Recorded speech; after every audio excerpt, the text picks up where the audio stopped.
agenda, and our agenda doesn't get set by them, it gets set by us, and we take it to them, and we fight for it however long it takes, and that has to be a part of it. But I agree in large measure with the teabagger nutcases from yesterday that we have to address spending. I'm for balancing the budget. I'm for getting rid of deficits. I think that if you're going to impose costs on people, it should be the people doing it, not our grandchildren and our great-grandchildren. And people say, oh, well, that would hurt social programs. Well, I'm also for limiting the percentage of our money that goes to the military and wars. And I think that we should have savings set aside for social emergencies, but we should be limiting the money on the military and wars. And there's where I break with yesterday's crowd, because they agree with me and probably most of you in opposing the bankster bailouts. But I doubt they said one word about the cost of wars and the military. And if we can get them to think it's partisan to oppose the Afghanistan war and call that one Obama's war and actually oppose the spending, and certainly there's a handful of the libertarians out there who have opposed these wars regardless of party, that would be a great thing. I'll take opposition to wars anywhere I can get it. But, you know, we can't, I mean, I agree with you that if you're going to have a war, you should have to pay for it and raise taxation. I would love to see military and war taxes and other taxes on separate lines on our tax forms so that people understood that at least half of it was going to those things, which would make an incredible difference. I would love to see a requirement that the military-aged children and grandchildren of office holders serve on the front lines in any war. Not because I want them to go any more than anybody else, but because it would prevent wars. There are all kinds of steps that can be taken to prevent wars, but just enforcing the Constitution and existing laws like the War Powers Act and reforming them could work wonders. I think the War Powers Act needs to be amended so that the President cannot launch even a temporary emergency action without Congress. That's not what the Constitution said. And so that there is a limit of no more than 12 months in which Congress has to come back and reauthorize any war. And so that violation of that law is explicitly an impeachable offense and a serious felony.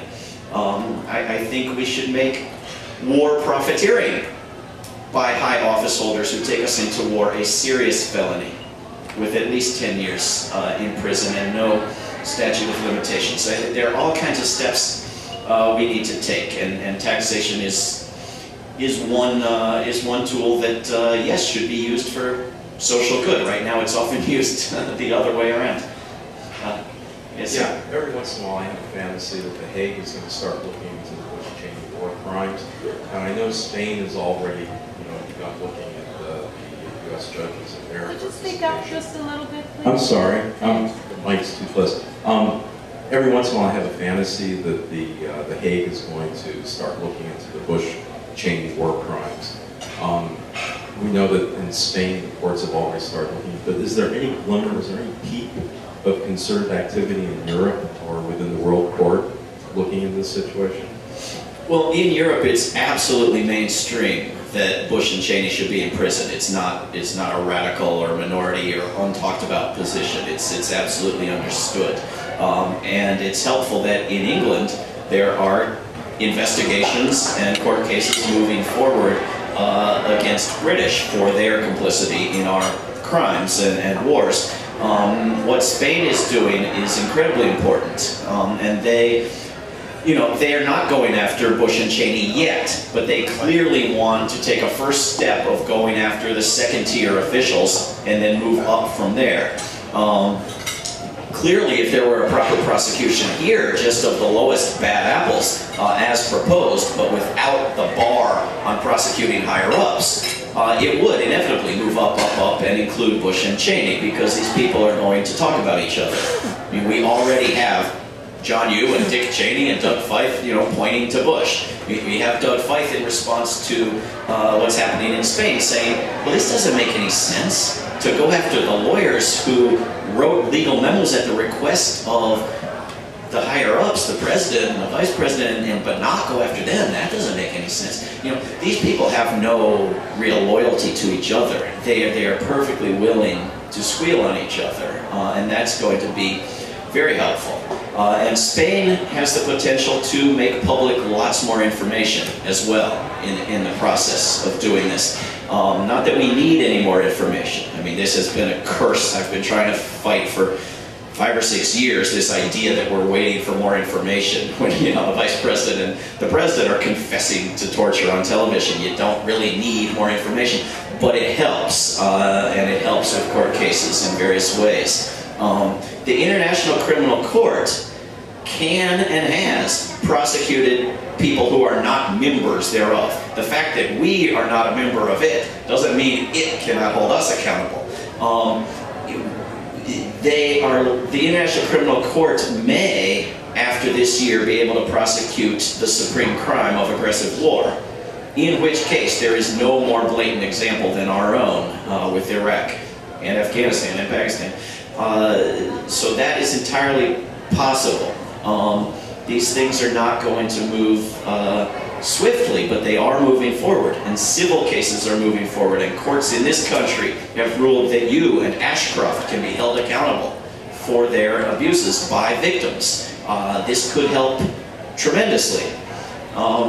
Congress could help tremendously by holding hearings with actual enforced subpoenas and by pursuing impeachments. And strategies like Vince Bugliosi's strategy of pursuing the war at the state or local level are moving forward and could break wide open. And believe it or not, most of these crimes are state crimes as well. In most states it's illegal to spy without a warrant, and most residents of most states have been spied on without a warrant. So one angle is to find good, brave local prosecutors and state attorneys general. And there are major efforts underway, including by groups like Velvet Revolution, which is represented here, to disbar these people, the ones who are lawyers. There are efforts to get them thrown out of our institutions of higher learning. And all of these efforts help in changing the discussion and in revealing more information. So I certainly wouldn't bet on the safety of these people, and if I were they, I wouldn't take any trips abroad. Yes, sir. David, there are those who would contend that we are politically now in a kind of Manichaean condition in which the forces of life are contending on the battlefield politically with the forces of darkness. The latter, of course, being the teabaggers and their right-wing sponsors and funders.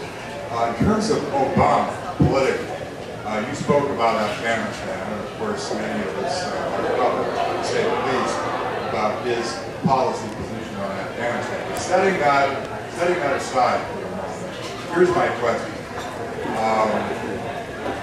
If I'm right that the forces of light are in fact led by our president, President Obama, don't we need to rally to his side, critically, yes, on certain issues, but in terms of whether it's, well, in terms of the broad agenda, don't we need to be rallying to his side in the next 4 to 6 months?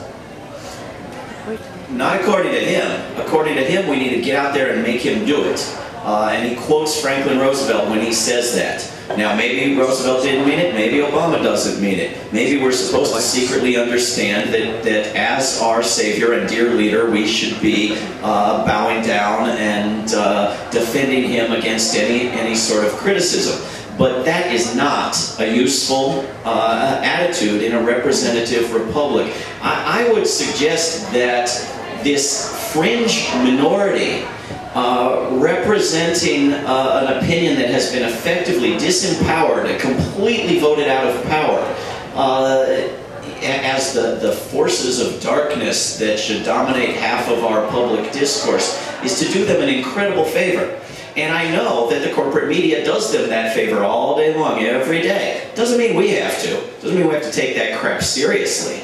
I mean, these are people who are a very noisy minority, very much overrepresented on our airwaves, who should, in most cases, be ignored.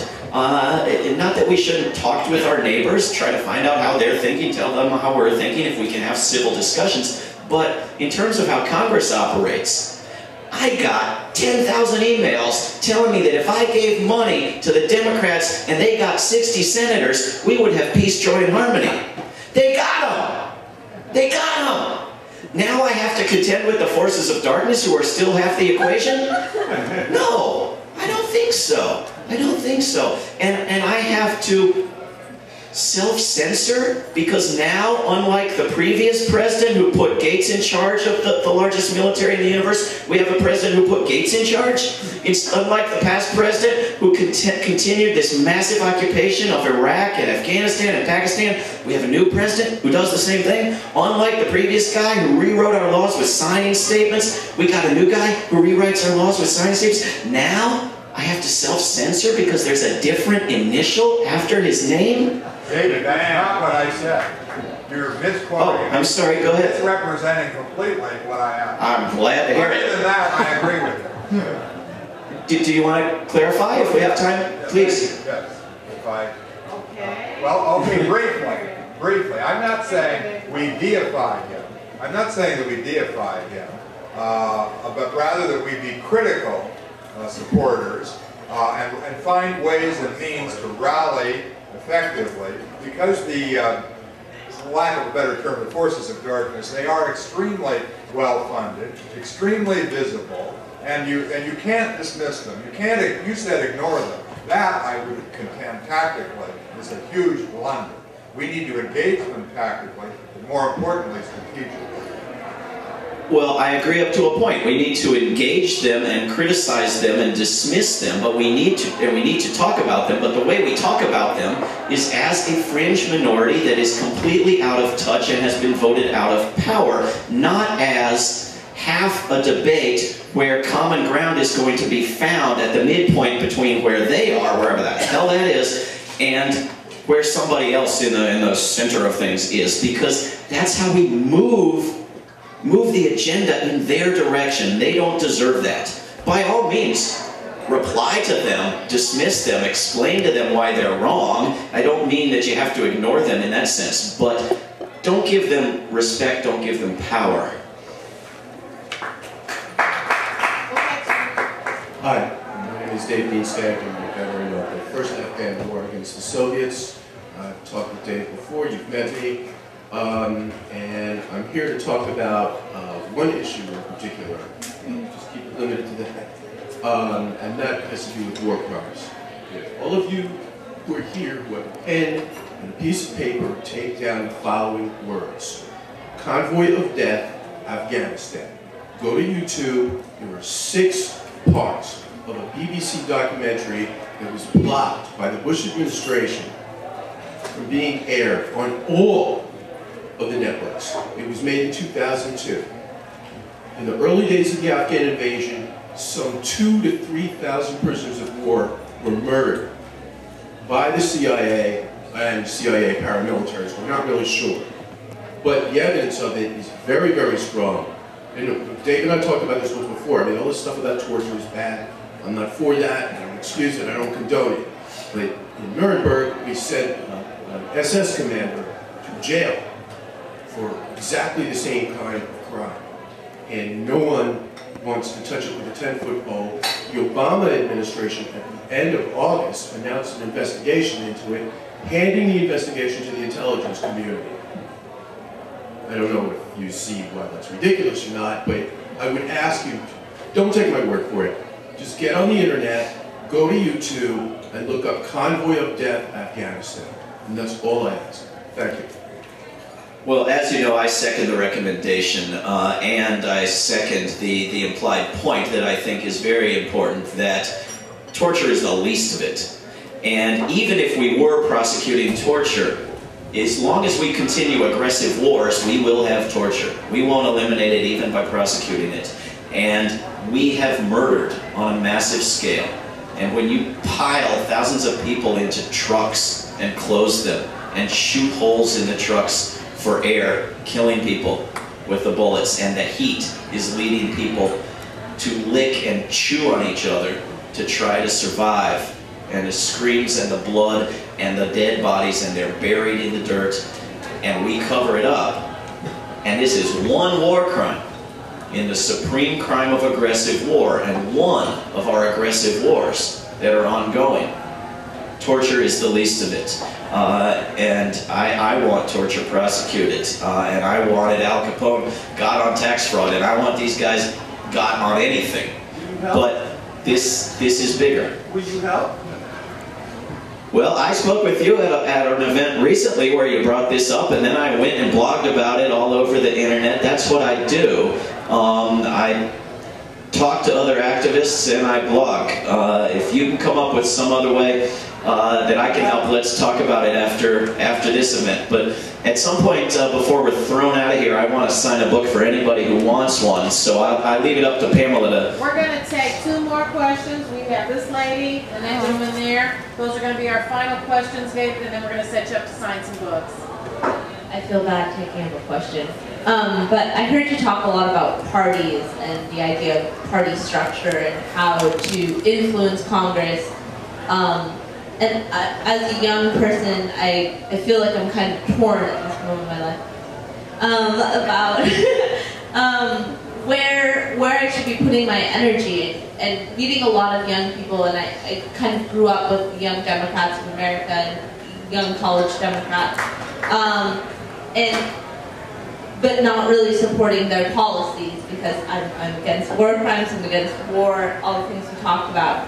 And so I'm just kind of wondering how to direct my energy, or how we can all direct our energy as people. I know you're talking about targeting individual Congress people, but on a larger movement scale about, I mean, the Democratic Party is already in existence and they have this power now. Do you see any value for young people like myself getting more involved with the party to be able to influence the party that currently has the power? Or do you see it as more productive on the outside, trying to influence? Thank you. I think both are potentially very useful, and there are a lot of people doing very good work in both of those regards. I think it's just a question that how you do it. The way you do it has to maintain your loyalty to your cause, to your issue, to peace and to justice. Your top loyalty cannot become one of loyalty to a party.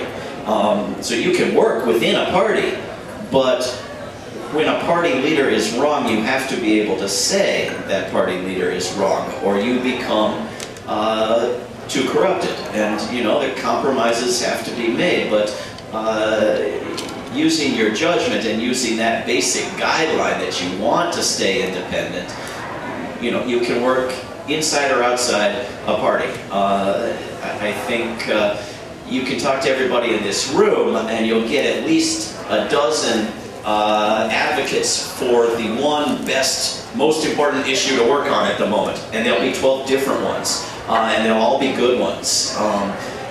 You know, I think that what I advocate in my book as something that needs to move up the agenda is the question of the structure of our government and where power sits, and the need to undo some laws and introduce some laws and begin some enforcement in the Congress if power is going to be in the appropriate places in the coming years, which is going to affect every issue. I do think at the moment it's important to move healthcare in the right direction.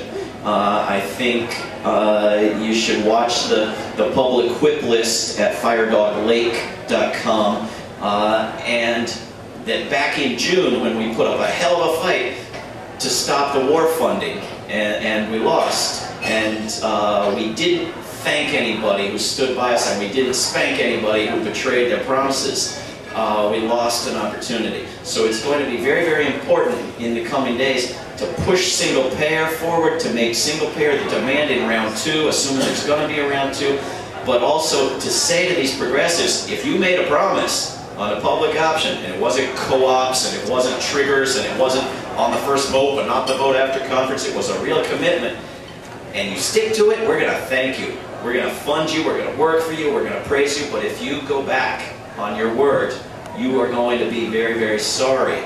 That's the bit that we have to follow through on. Okay, sir. My name's Ron Fisher. I happen to be a retired Navy captain. I spent a lot of time looking at the Constitution, these laws. We absolutely breaking it. We're breaking many of them. But several things, we've talked about this a little bit. I'd like to just briefly say, I don't believe we really have an agenda. We have a lot, every day I get emails, 20 emails, 10 emails, saying do this and this. We got a lot of great ideas. I propose putting together an agenda and saying these are the things we want. We'll have little disagreements, but I think it'll be pretty close. And the way we handle the people in the military, particularly the civil service, give them a letter of requirement. You're required to do this. Now they're supposed to know, but I'm proposing that I'm doing that. I'm making up samples for these on our website. And then the other thing that's really important, there is abundance. We have given the banks and stockbrokers now $23.7 trillion. $23.7 trillion. That would employ a lot of people. So, so the requirement will be to get that money back and use it for jobs, etc. The other thing is to prepare these letters of requirement. And then it's all on our website. And that would go to people like Obama and Holder and tell them, here's what you're trying to do. And then initiate criminal complaints. We're going to have to write the criminal complaints, I believe, for Holder and try to force them to do it. Come up with a standard complaint and give the prosecutor anything. And I've got a list of names, about 100 people that need to be prosecuted. You've probably got 200. And then I believe that, I like your idea of being confident we're going to do these things. We've had some real tremendous successes. I just like to open it up. I do have this outline on my We the People website, WeThePeopleNow.org. I got a little copy of it here. I think it'll sort of help us get together on this. But we do have a lot of good people. Thank you. Thanks, Ron. David, if you want to give some final thoughts very briefly, that was our last question. You're going to do your signing here. I'd like to encourage everyone to go out to Busboys and Poets Books, buy your book, bring it back right here. David's going to sign it for you. And if you want to give us some final thoughts, that'd be great. Well, I'll talk to everybody when I'm signing your book over here, but go to Ron's website, go to prosecutebushcheney.org, go to afterdowningstreet.org, support Progressive Democrats of America, Democrats.com, Velvet Revolution, all of the endless groups listed at afterdowningstreet.org. Get involved and make sure that we hold activist organizations accountable democratically to their members, just as we use them in the broader fight for democracy. And, you know, forget this stuff about whether things are looking good or looking bad. We save our pessimism for better times. We fight because we have to fight. Let's keep going. Thanks for coming out.